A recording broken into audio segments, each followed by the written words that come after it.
What's up? It's your boy Coach Sean tapping in with you another video.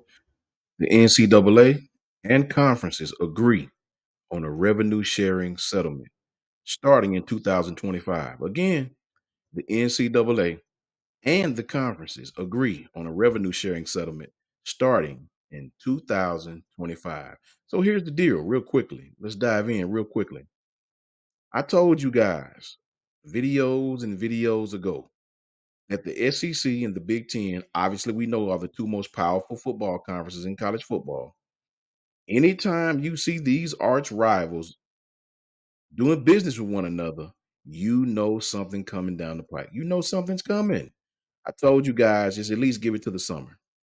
At least give it to the summer and watch, right? Some type of stipulations, no matter how big or how minuscule, will be in play.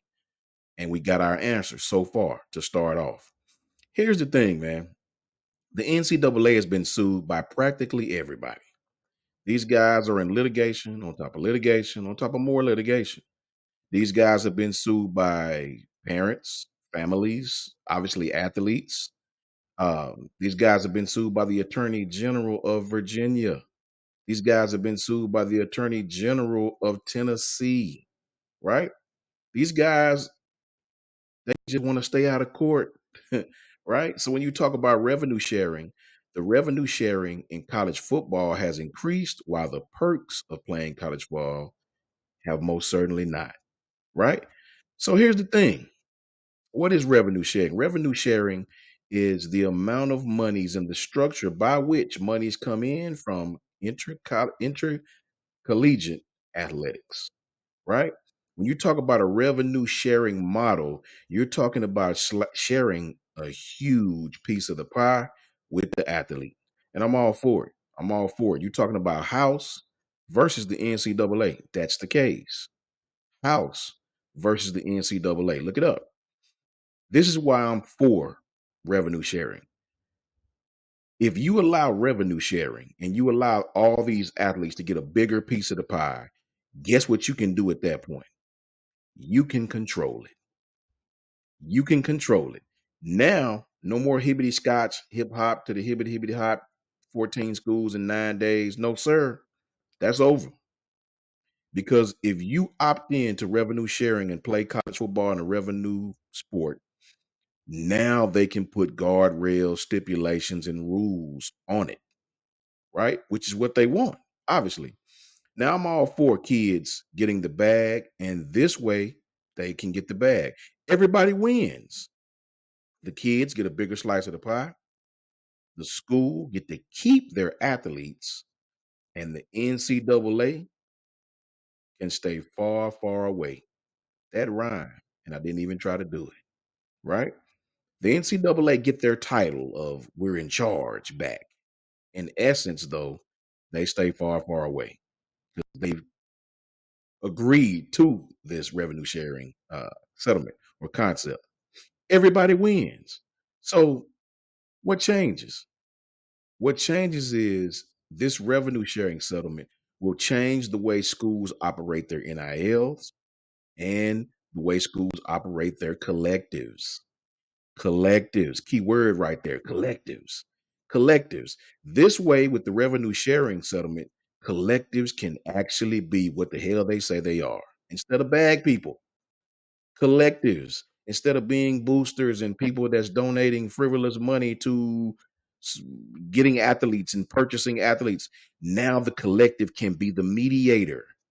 The collective can actually be the mediator between, let's just say, Dr. Pepper and the athlete. Now the collectives can be what they were made for. We possess the money. We can be the mediator, the promoter, the marketer, I suppose, in between the company and the athlete. That's what it's for. Boosters pay money to these universities because they love these universities. They love the bells and whistles, right? They're all for NIL, but they are not for pay for play. And you better believe it's a difference. Stakeholders, ADs, boosters, all these guys are on pins and needles when it comes to pay for play, right? NIL is simply a kid sells their name, image, and likeness to a company for them to use at a monetary reward. Everybody wins. The school don't need your damn money. The school just wants you to put that jersey on and say, represent the University of Alabama. Thank you, Bryce. Thank you, Will. Right? You get the money. We just want you to represent that jersey. The pub is all they care about, rightfully so. Everybody wins, right? So, the number one thing I really love about revenue sharing is now it'll be all on the books. No more lying, no more posturing, no more auctions, no more walking into this place saying, I demand 400,000. Somebody gave me 475. What you gonna do? And the school don't even know if that's the truth or not, man. Right? Now everything's on the books. So if a school offer a kid 475, everybody gonna know it. Everybody gonna see it, and it's on the up and up. So we'll know what to offer you or know what not to offer you. It's on the books. No more lies, right? Everybody wins. Kid get a bigger slice of the pie.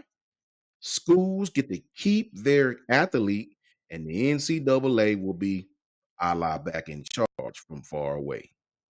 Everybody wins. Now, here's the deal.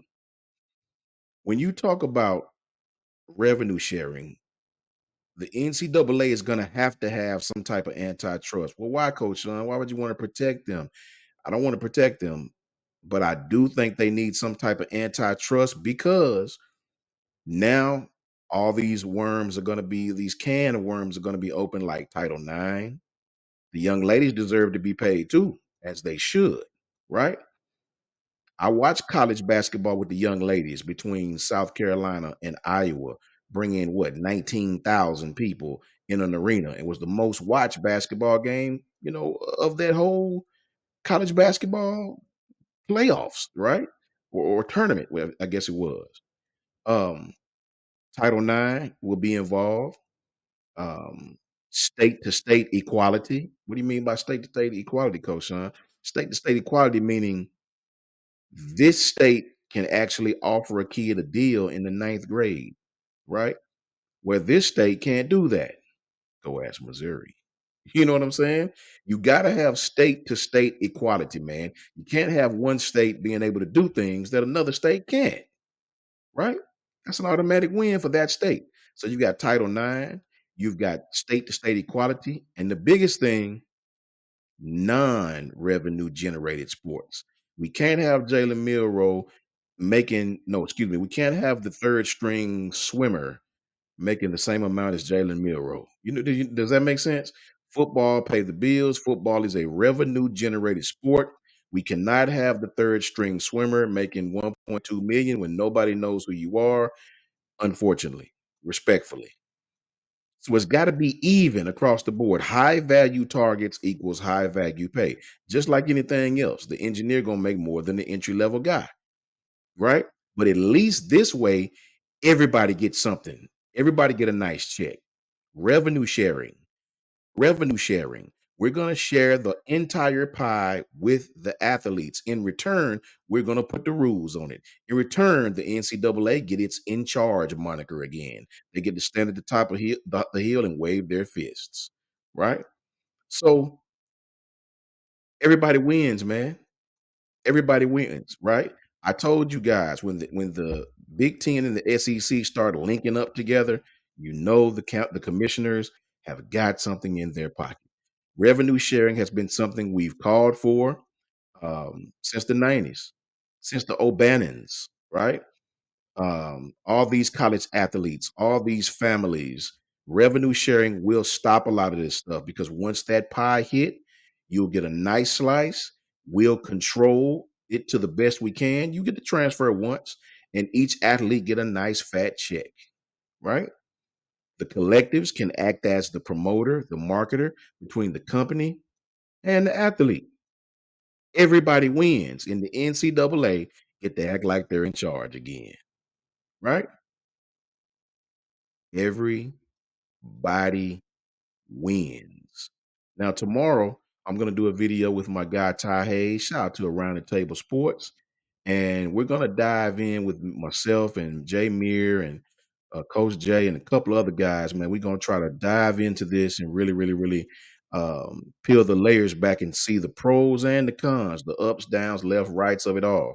Me personally, I am with revenue sharing because this way everybody wins. The kid want his check as he deserves, so they'll get it. All the college young men, all the college young ladies who do their thing, they deserve that check and they'll have it. This way, the schools can control it. And this way, the NCAA, while in front, can stay far, far away. Right? So tap in with us tomorrow, man. I appreciate you guys tapping in right now. The truth will always be in the details. Nothing can change that. Please tap in with us tomorrow for a great video, for a great segment as we dive in deeper, right? I appreciate you guys tapping into Just My Humble Opinion. I'm Coach Sean. Roll Tide to you, and much love to you all.